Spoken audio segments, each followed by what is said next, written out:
is the smartest basketball player and a very, very good student.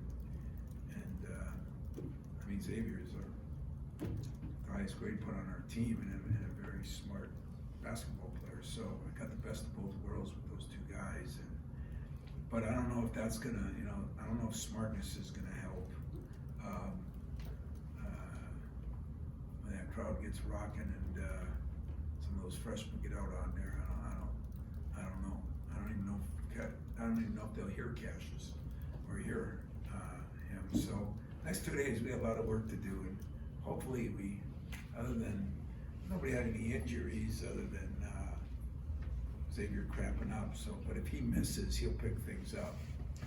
This will be a good time to get those freshmen going a little bit. Hey John, you've had some moments of silence pre-games over the years for various reasons, but today, the day after George, a good friend of yours, what was going through your mind, if you don't mind asking, around national anthem time, the moment of silence?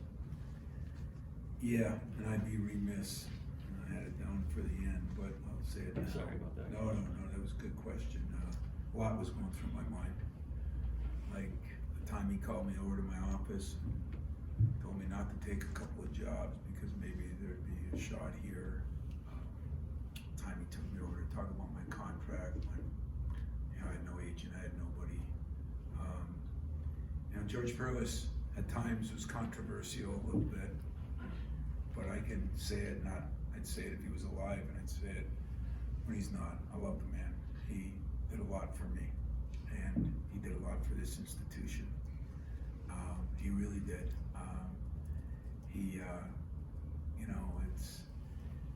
I think the only downfall was back when he was going through some things. I think he'd have been a hell of an AD.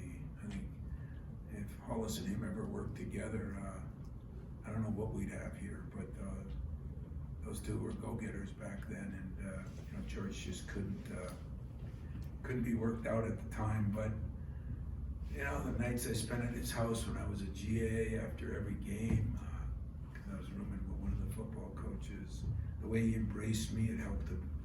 I played a little football for Buck, and that helped, I guess. They were so close. The way him and Henry used to come over, in fact, ironically, Purdue, I'll never forget the practice that Henry and George sent over football jerseys back when Gene was there, because they knew it would be a fist fight. And I asked them where the hell the helmets are. And, he always stayed up on me, and he always appreciated my loyalty to this university. And, when I looked at a couple of those jobs, Judd was gone then, and I talked to Judd on the phone, but I remember I went over and saw Henry the last night. And when I did,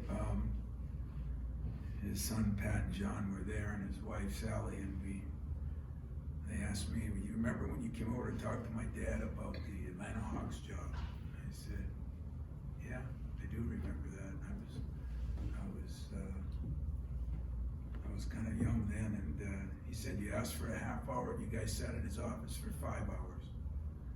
And I said, "That's your dad, he shared everything. He shared his retirement with me. He shared his Pittsburgh Steelers retirement. He always cared about, looking out for somebody like me. And I think he appreciated his loyalty to Michigan State. He appreciated my loyalty to Michigan State. So we lost a football coach, an AD. We lost, a board of trustee member. We lost one hell of a Spartan. I mean, one hell of a Spartan.